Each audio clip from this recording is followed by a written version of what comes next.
Well, Canal Days is over for another year. The rules regarding dogs were more publicized this year than before, so let's see how effective they were.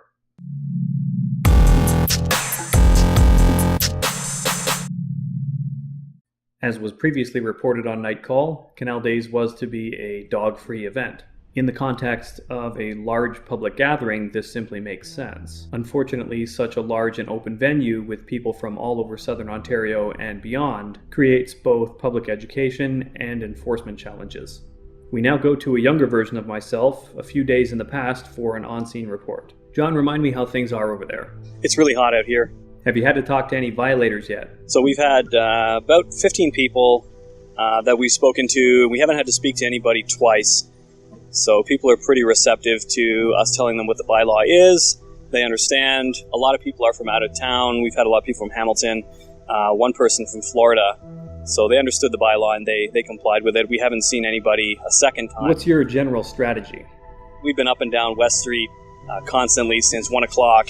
Getting a little more exercise than you're used to? We've taken about 17,600 steps today. If you think you're tired now, wait till 6 o'clock tomorrow. Anything else you want us to know? Did I mention how hot it is out here? Well, if you're banking on rain for tomorrow, I got bad news for you. So the vast majority of people we spoke to had small dogs and were from out of town. Being the bad guy and having to derail their day trip is always a drag, but by and large people were compliant and receptive, if mildly irritated. We didn't see any of the dogs we identified a second time, and no $300 fines were necessary. Once we explained the rationale for the rules, folks were generally understanding. Regarding enforcement challenges, those were significant. While Canal Days Festival takes place in all different parts of the city, our focus was West Street between Princess and Sugarloaf. That's a stretch of road over 7 football fields long with 8 equally distributed, largely unmonitored points of entry from side streets and parks. That takes 10 minutes to walk at an average walking pace. In a crowd of thousands of people wearing full uniform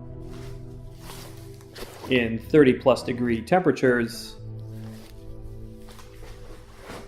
I can assure you it wasn't a normal walking pace.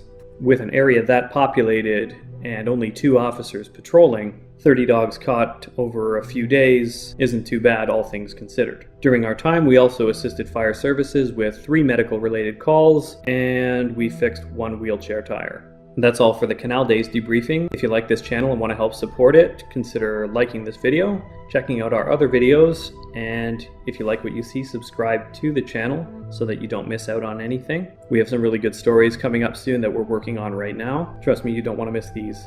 And we will see you next time.